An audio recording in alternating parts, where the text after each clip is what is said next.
Mga ka-viewers, malalaman mo kung fake or real yung engagement niya.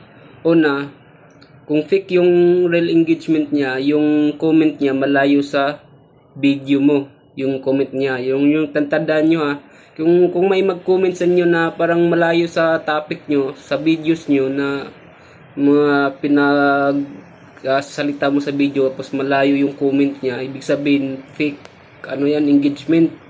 Pag real engagement, makita mo pa lang sa video niya, sakto na yung mga sinabi niya at saka mahaba yung comment niya, yun yung real engagement. Tapos ang react niya heart.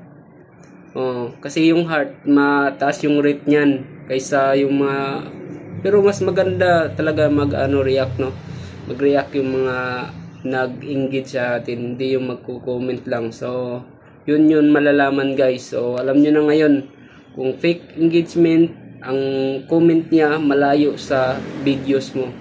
Kung real ang comment niya, related sa video na ina-upload mo. Yun lang, thank you.